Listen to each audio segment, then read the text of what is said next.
Welcome to Day 12, Warriors. Today, we're going into the belly of the beast. We're going to learn the anatomy and the origins of your dark superego. Sun Tzu said, "If you know the enemy and know yourself, you need not fear the result of 100 battles. Understanding your enemy's weaknesses is how you win the war." So today, we're doing a deep dive into what this inner tyrant really is. Let's get one thing straight right now. Your inner critic isn't trying to make you better. It's trying to make you smaller. There's a profound difference between the voice that challenges you to grow and a voice that terrorizes you into staying stuck. The first one is your ally, your higher self calling you forward. The second is a saboteur.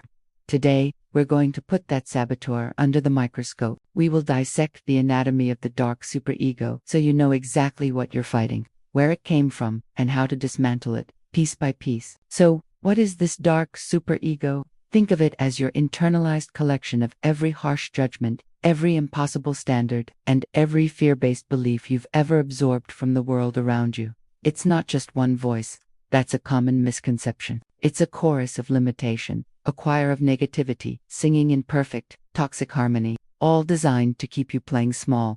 The most powerful thing you can do right now is understand its origins. Why? Because once you see where it came from, you realize it's not an inherent, permanent, or true part of you. It's an invasive species, something that took root in your mind without your permission. Let's break down where this construction came from.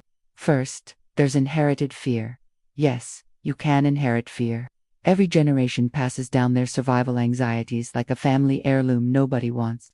Maybe your great-grandparents lived through the Great Depression, and their scarcity mindset is now living rent-free in your head, whispering fears about your relationship with money. Perhaps their wartime hypervigilance and the need to be perfect to survive is what is driving your own crippling perfectionism today. These aren't your original fears. They are echoes from the past. Second, we have childhood programming. This is a big one. Think back.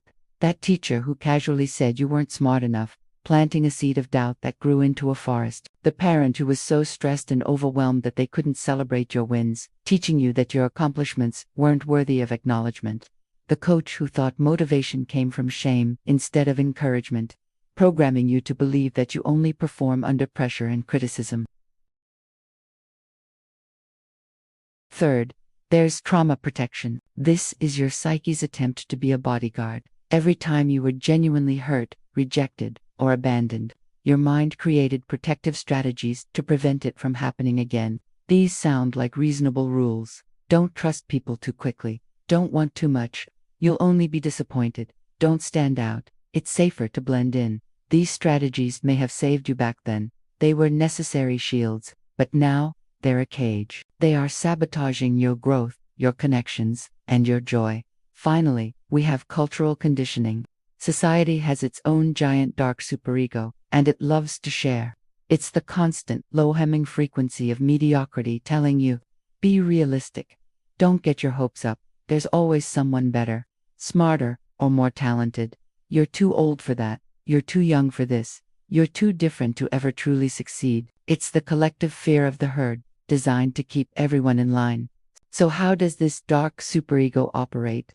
Its tactics are probably very familiar to you.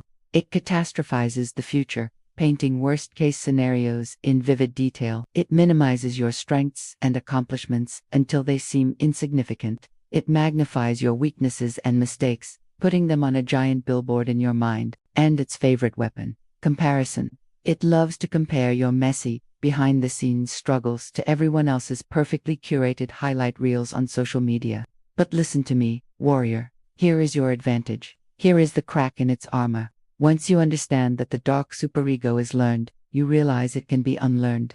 Once you see that it's programmed, you know with absolute certainty that it can be reprogrammed.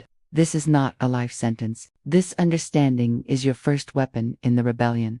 This is the first step in the Mind Eclipse System. You are not fighting your true self. You are not at war with your soul. You are fighting an imposter, a phantom that has learned to wear your voice. Every warrior needs to know their enemy's weaknesses, and the dark superego's biggest weakness is this. It withers under the light of conscious examination. It cannot survive being seen for what it truly is. Now, for today's tool, we're going to create a dark superego fact sheet. I want you to become a detective. Get out a journal or a piece of paper and create a profile for this inner critic. Ask yourself, what does its voice sound like? Is it my voice or someone else's? When is it loudest? In the morning? Late at night? What specific situations trigger its attacks? When I'm trying something new, before a big presentation, and what does it promise will happen, or what disaster does it claim will be averted? You just listen to it. Write it all down. Gather evidence on this suspect. The more detailed you are, the less power it has. Let's seal this knowledge with our affirmation exercise. Today's affirmation is, I face my inner critic with courage. Find a comfortable position. Take a deep breath in, and let it go. Another deep breath, and release. One more, let your shoulders drop. Let your jaw soften. Now, repeat after me, either out loud or in your mind. I face my inner critic with courage. As you say this, feel the warrior energy rising in your chest. Your dark superego relies on you being afraid to look at it directly. It thrives in the shadows of your fear, but you're not afraid anymore. You're curious. You're investigative. You are ready to see it clearly, for the construct that it is. Let's repeat this 10 times. Feel the power in the words. I face my inner critic with courage. I face my inner critic with courage. I face my inner critic with courage. I face my inner critic with courage. I face my inner critic with courage. I face my inner critic with courage. I face my inner critic with courage. I face my inner critic with courage. I face my inner critic with courage. I face my inner critic with courage. Remember, courage isn't the absence of fear. It's the decision to act despite the fear. It's looking fear in the eye and saying, I see you, but you don't control me. Excellent detective work today, warrior. Complete your fact sheet exercise to earn your points for the day. This is crucial groundwork. Tomorrow, on day 13, the real battle begins. We've identified the enemy, and now we move from defense to offense. You choose which side wins. I'll see you on the battlefield.